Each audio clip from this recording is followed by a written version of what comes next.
Olá a todos que estão nos assistindo. Essa entrevista faz parte da série de entrevistas com grandes nomes do pensamento e pesquisa em gestão costeira a nível nacional e internacional. Esse conteúdo está sendo produzido por alunos de graduação em Ciências Biológicas com habilitação em Gerenciamento Costeiro da Unesp Campus do Litoral Paulista, para a disciplina de Administração Ambiental Costeira, ministrada pelo professor Dr. Davis Gruber Sansolo. Hoje vamos entrevistar o professor Dr. Marcos Poletti, da Universidade do Vale do Itajaí, a Univale. Marcos Poletti é pesquisador e professor da Univale, colaborador do United Nations Pool of Experts, editor e fundador da Revista de Gestão Costeira Integrada para Países de Língua Portuguesa, foi representante da Academia do GIGERCO, o Grupo Interministerial para Gerenciamento Costeiro, entre 2016 e 2018, e ainda foi professor visitante da Universidade Pablo Olavide, Universidade Politécnica de Lemerte. Só um minuto, eu me perdi um pouquinho aqui. Universidade de Cádiz, Universidade Politécnica da Catalunha, Barcelona, Universidade de Nápoles, Universidade de Bolonha e além da Universidade de La República. Ele desenvolve pesquisas na área de gestão costeira integrada e planejamento regional urbano.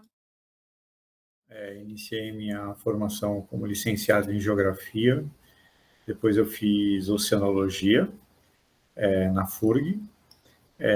Em seguida, eu tive a oportunidade de fazer o meu mestrado e o meu doutorado na Universidade Federal de São Carlos.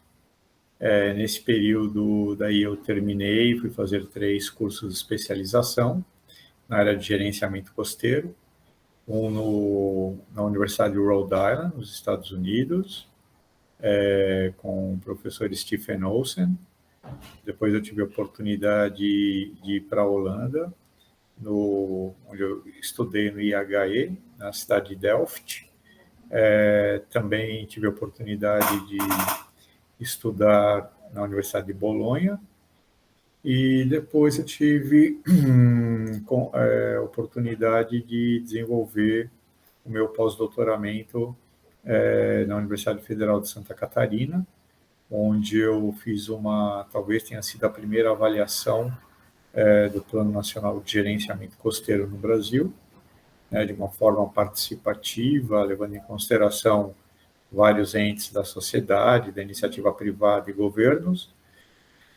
Também fiz um pós-doutorado na Universidade Pablo Olavide, na área de Geografia Física, isso na Espanha.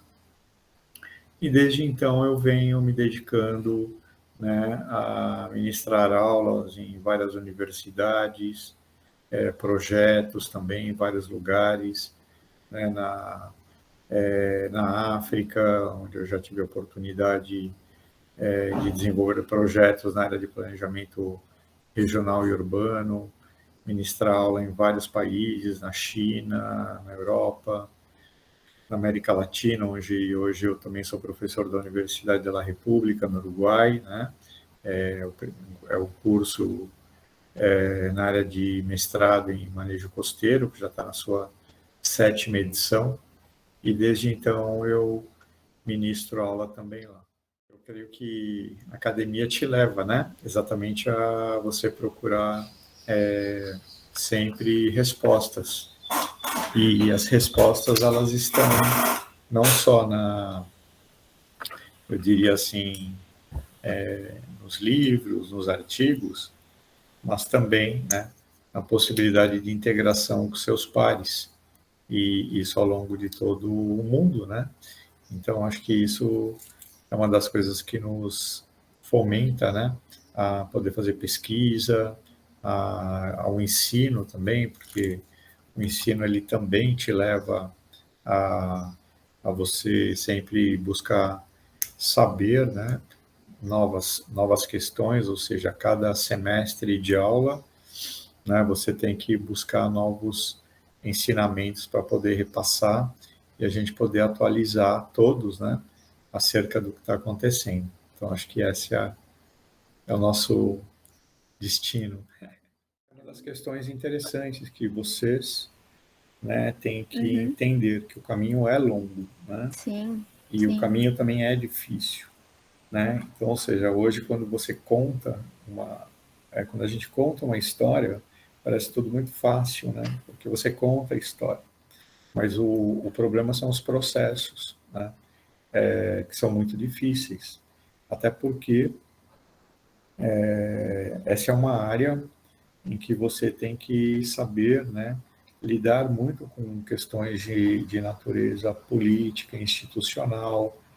Eu fui por diversas vezes ameaçado, né, em várias situações, né, por políticos, tomadores de decisões, pela, pelo, pelo resultado dos meus trabalhos. Muitas vezes a gente percebe que o próprio resultado do seu trabalho, ele poderia ser divulgado na imprensa, né, como um chamado, como uma forma de você buscar mudanças mais rápidas da sociedade, mas também existem questões políticas muito fortes, né, que te impedem, né, ou de que resultados, né, consistentes e baseados na ciência sejam levados realmente à sociedade, né, e à própria imprensa, né, devido a pressões, né, que ocorrem dentro do cenário político, né, que nós vivemos de uma forma geral. Então, isso é uma das questões importantes dentro da gestão costeira. Logicamente, você tem que ter muita coragem no desenvolvimento desse processo, mas a gente também tem que saber os momentos, né, de você e as melhores estratégias e táticas para que você possa exatamente implementar ações e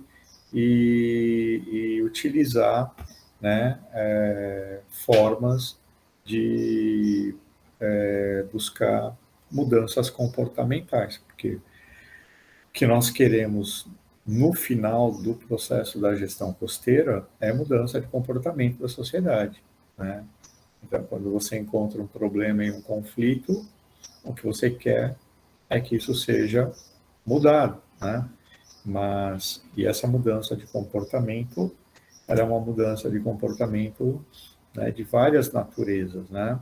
Então, não só de natureza técnica, que é o que muitas vezes a gente está mais acostumado dentro da ciência, mas existem questões que são mais difíceis, são as questões de natureza institucional, política, administrativa, quando você entra dentro das administrações municipais, e você vê a máquina, né, do município, do estado não funcionando, né, e muitas vezes não funcionando deliberadamente para que não funcione mesmo, porque se funcionar, né, você pode mudar e alterar leis, decretos, resoluções, você pode ter mudanças substanciais dentro da sociedade, até para melhor, né? Mas não melhor para alguns, melhor, né?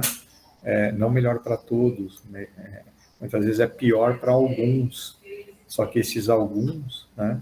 Eles têm o quê? Muito poder, né? Porque muitas vezes esse poder ele tem natureza setorial, ele tem natureza familiar, ele tem natureza, né, dentro de grupos, né, que não querem que haja mudança dentro da sociedade, né, porque as mudanças, logicamente, elas levam muitas vezes a novas, né, tomadas de decisões e de poderes, né? Então acho que isso é bem interessante.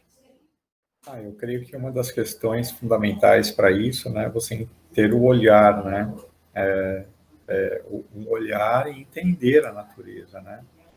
Então, o que eu creio assim que é muito importante é que quando você está no meio, né, natural ou urbano, né, ou na periferia, ou, né, ou no meio marinho, né, você tem que entender o que está acontecendo ali e você tem que ter esse olhar. Então, esse olhar, logicamente, é um olhar que exige conhecimento, né? E então eu creio que isso é uma questão importante no sentido de que é fundamental que a gente possa entender as relações, né, que ocorrem dentro do uso e ocupação do solo, porque as relações entre o uso e ocupação do solo ocorrem dentro do território, né? E o território é um lugar de poderes, né? Onde você tem diversas relações de poder, onde você tem diversos setores produtivos responsáveis, né, pela não só pelo uso, mas pelas ações, né, de conservação ou não do território. Quando você vê, por exemplo, uma determinada região, como vocês, eu já dei aula aí para vocês, né, em São Vicente, né, a gente percebe, ou em Santos, né, onde você vê ali o setor da construção civil, o setor imobiliário, o setor de comércio e serviço, o setor portuário, né, o setor do turismo, você tem vários setores econômicos que são responsáveis pelo uso e ocupação do solo, né? Então, só que também nós temos que entender, né, que os ecossistemas costeiros, eles são frágeis, né, estão sob risco constante, principalmente com as mudanças climáticas, e eles prestam serviços ambientais fundamentais, né? E o que é importante é exatamente isso. Quando você vai numa praia, e você vê uma praia, você tem que entender quais os serviços, né, que essa praia lhe presta, né? Então, ou seja, você tem serviços de abastecimento, de suporte, de regulação cultural, mas esses serviços prestados pela praia é muito diferente dos ecossistemas que estão quase que justapostos, como é o caso dos ecossistemas de dunas, por exemplo, né? Onde, enquanto, por exemplo, as praias têm o seu papel, mas ela tem um papel muito grande sob o ponto de vista dos serviços culturais, né? Ou seja, quem é que não gosta de ficar sentado, né, à beira da praia, né, tomando um sol, tomando um banho de mar, né, apreciando a paisagem? Um estudo recente, inclusive, que eu fiz com uma orientanda minha do doutorado, isso ficou muito evidente, né, feito isso no Brasil inteiro, né, os respondentes colocaram. E quem vai para a praia vai exatamente por isso, né? Inclusive, né, por ver a língua entre o céu, né, e o mar. Então, ou seja, isso leva à reflexão, isso é um serviço gratuito prestado pela praia, né? Que você está ali ouvindo o som do mar, das ondas, né? Então, ou seja, isso é um serviço gratuito. E esse é um serviço importante, né, para o ser humano, para o seu bem-estar. Mas, ao mesmo tempo, quando você está ali do ladinho, tem um cordão de dunas, o cordão de dunas ele presta outros serviços, né? Então, é um serviço de abastecimento, de regulação, né? Cultural também, né? Porque no âmbito de uma duna você pode, logicamente, fazer educação ambiental, entender a importância que esse ambiente tem no âmbito da zona costeira, como proteção da linha de costa, e daí você tem a restinga, né, que está ali onde os serviços são outros. Então, essa justaposição, né, de ambientes e serviços ecossistêmicos, elas têm que ser bem compreendidas, para que você possa gerenciar bem. Logicamente, o que nós temos que entender é que nós estamos dentro de um planeta cada vez mais urbano. O ano 2022, a população do planeta Terra vai chegar a 8 bilhões de pessoas, né? Nessa semana, o planeta já tinha 9 bilhões, 8 bilhões, 7 bilhões e 980 milhões de pessoas, né? Então, ou seja, lá para março, abril, provavelmente chegaremos a 8 bilhões. E uma parte considerável da população mundial vive nas áreas costeiras, e uma parte considerável, né, do resto dessa outra população adora ir para a praia, né? Porque a praia é um lugar de bem-estar, né? Então, ou seja, então nós temos que entender que nós temos grandes fluxos e pulsos populacionais dentro dessas áreas. Então, são áreas elas estão sujeitas frequentemente a um adensamento populacional, também porque é uma tendência mundial, né, a urbanização, né, e das pessoas virem morar também na área costeira. Então, lidar com tudo isso, eu diria assim que é o nosso objetivo maior, né, de entender de como isso se estrutura, funciona, e buscar soluções, né, por meio de estratégias, utilizando a sociedade, dentro da sociedade, inclusive, o saber tradicional, né? Hoje de manhã eu estava num webinar, onde nós estávamos falando exatamente sobre isso, né? Que não é só com oceanografia física, química, biológica e geológica que você vai fazer gerenciamento costeiro, né? A ciência, ela te dá elementos, mas a sociedade, as comunidades tradicionais também. E a gente tem que buscar esse diálogo, né? Porque existe um conhecimento, né, que você tem que buscar também, né, nessas comunidades, que são saberes tão importantes quanto, né? Então, eu diria que quando você faz uma gestão costeira integrada, hoje eu estava falando com o professor da Universidade Federal do Pará, o Gustavo, o professor Gustavo, e ele falando, né, da gestão costeira integrada clássica, né? Eu acho até interessante isso, porque o que nós temos visto é exatamente isso, uma gestão costeira integrada clássica, muito relacionada aos aspectos da oceanografia, mas se esquecendo exatamente do quê? Da gente entender o território, né, as comunidades tradicionais, os outros saberes.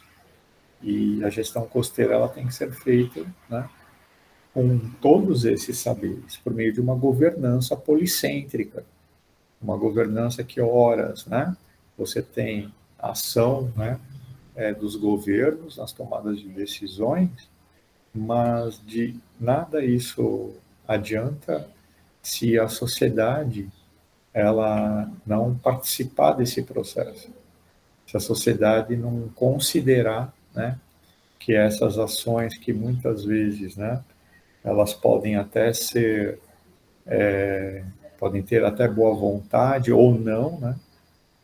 Porque também tem isso, né? Muitas ações de natureza muito tecnocrática, muitas vezes elas estão também atendendo a interesses, né? E a interesses, às vezes, de setores econômicos, onde você só faz o seu papel ali, né, para atender o interesse de um determinado ente que tem interesse sobre o uso e ocupação do solo de um determinado lugar e busca, por meio de uma relação política, manipular a sociedade.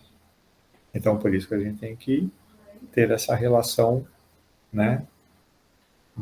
Temos que estar mais próximos, né, dentro da sociedade, para que a gente possa, né, buscar o quê? Nos comunicar, né, dar informação, buscar, né, consultar a sociedade, buscar o diálogo, né, dentro de uma relação mais horizontal, buscar a concertação, né, ou seja, uma visão, né, mais clara, entender os objetivos da sociedade, de todos, ações que sejam realmente mais abrangentes, né, ouvindo o outro, para que a partir daí você possa, então, ter uma negociação, mas uma negociação que seja uma negociação, né, pactuada, né, no que todos pensam, e não só no que alguns pensam. Né? Eu acho que as dificuldades ela está na própria integração, sabe? Porque quando você pensa em uma gestão costeira integrada, né, a gestão costeira integrada ela é integrada baseada, né, no entendimento do território, né, baseada no entendimento de como as diferentes instituições atuam sobre esse território, sobre o aspecto das dos mais diversos setores econômicos que ali atuam. E quando você olha, por exemplo, né, o município de São Vicente, né, você tem aí muitos setores econômicos, né, e você tem muitos atores, né, que se interrelacionam no município, no território municipal, né, onde existem muitos interesses, né, e você tem também uma área marinha adjacente, onde ela é muito esquecida, inclusive, né?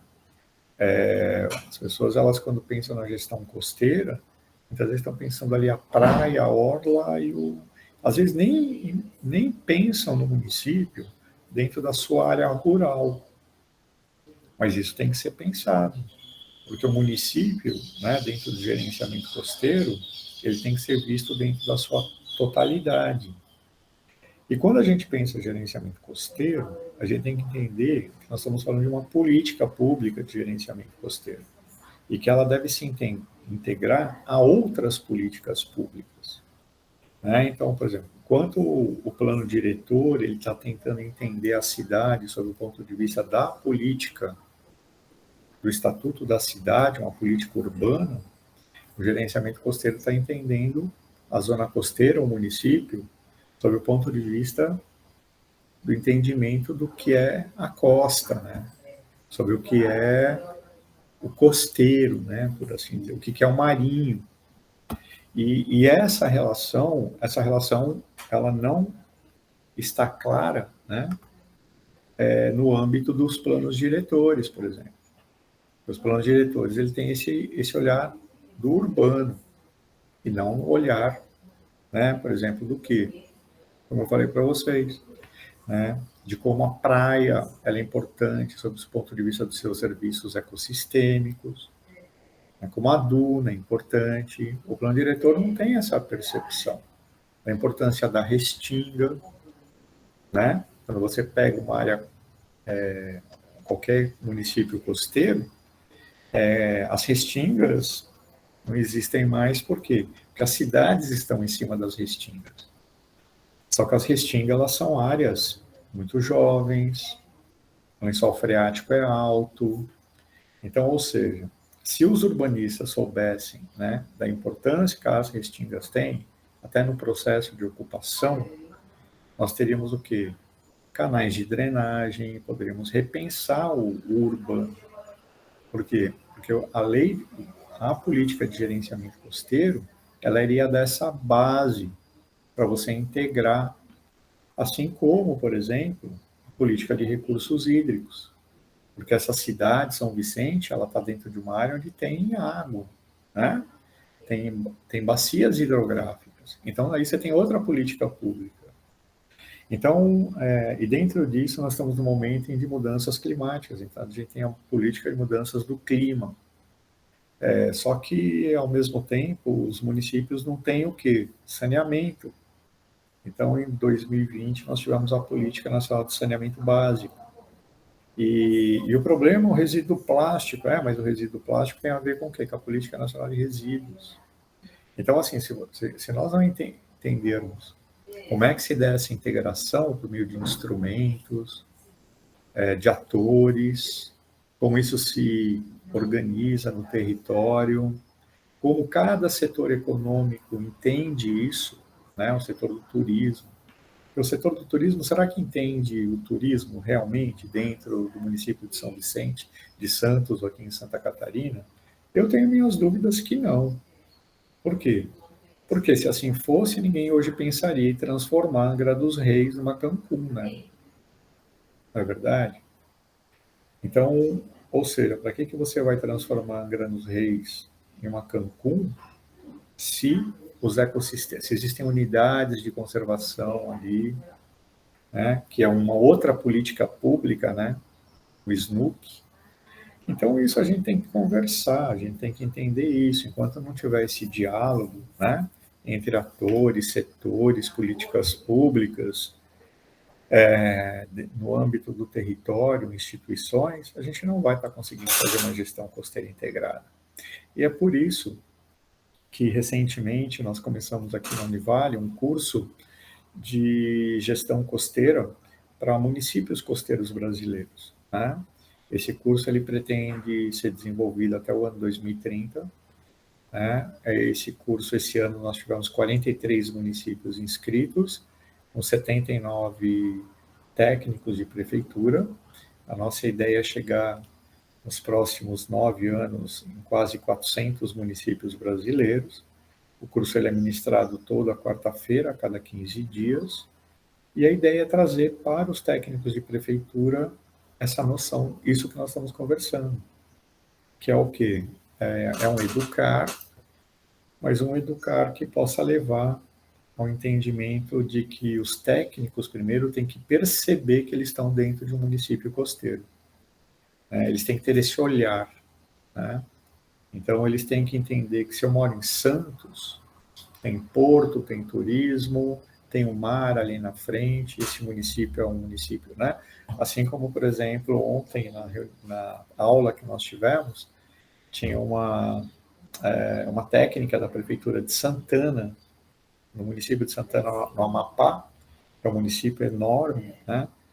E ela falando assim, puxa, ela até numa primeira reunião, né, a gente está tendo muito, na realidade, troca, né, e vamos vendo assim a realidade de cada lugar. Ela falou, olha, professor, a minha cidade, né, o meu município era um município que exportava manganês, tínhamos um porto, esse porto não existe mais, porque parou a exportação, e hoje o que impera aqui é o tráfico, desculpa.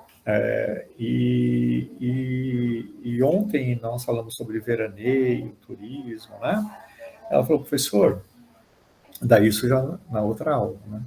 Ela falou assim, professor, nós não temos essa beleza natural aí que vocês estão colocando, né? Porque a nossa costa é muito diferente, né? A costa, então, porque a gente está na costa amazônica, né? E nessa região mais próxima do Marajó, é uma região onde a costa é de manguezais, as rias, né, famosas, né?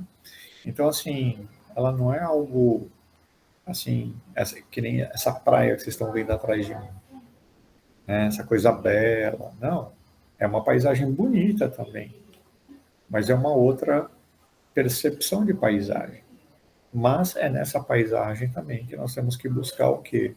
A potencialidade, as oportunidades, porque a economia ela é importantíssima para gerar emprego e renda, potencializar o município e gerar oportunidades para o município também. Então esse é o nosso grande desafio, é ter esse olhar, né? E esse olhar sempre, não diria assim otimismo, né? Porque o otimismo, eu acho que ele sempre é um pouco ingênuo, para falar a verdade, né?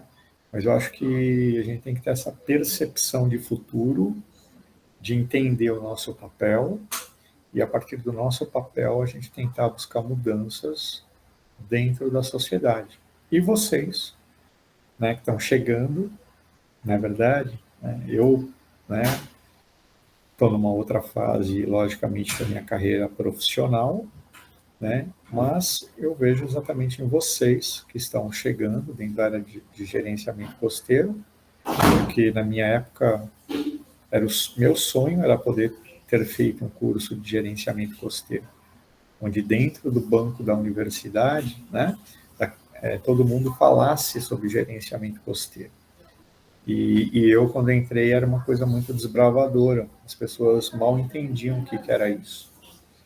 Então, o que eu vejo é que hoje vocês estão num outro momento, onde vocês já conseguem fazer essa reflexão, mas, por outro lado, vocês vão ter uma responsabilidade muito maior, porque o planeta hoje é outro, os fenômenos hoje são outros, a sociedade é outra.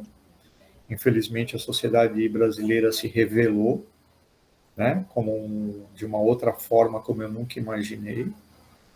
E isso realmente é algo muito importante no contexto social, né? Porque, logicamente, isso leva a uma nova reflexão de entender grupos, né? De de atores, de pessoas dentro da sociedade que renegam a ciência, renegam a educação, né, renegam o meio em que vivem, né, o ar que respiram, né?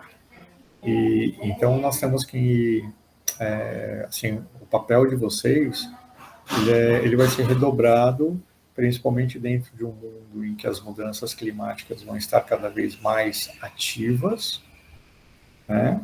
Onde vocês viram essa semana nos Estados Unidos, né? Os fenômenos climáticos que ali chegaram, os tornados, né? No mês de dezembro, onde o maior especialista americano, ele ficou impressionado, né, de saber que no mês de dezembro aquilo jamais tinha acontecido, né? Como neste ano também havia 91 anos que nós não tínhamos uma seca, né? Como nós tivemos esse ano no Rio Paraná, como também nesse ano, né, na Alemanha nós tivemos uma inundação como há muito tempo não se via, e como no Canadá as florestas elas pegaram fogo e cidades desapareceram no meio do fogo, né? Então, ou seja, então esse mundo é um mundo que vocês vão ter que prestar atenção, né? E vão ter que buscar caminhos, e caminhos que sejam criativos, né? Para uma sociedade cada vez mais pobre, mais desigual, muitas pessoas acumulando recursos e colocando suas espaçonaves para uma viagem de horas no espaço, custando milhões de reais, né? Então, ou seja, a gente tem que entender tudo isso e vamos ter que buscar caminhos, né, que sejam realmente mais sábios, né, para que a gente possa construir uma sociedade maior.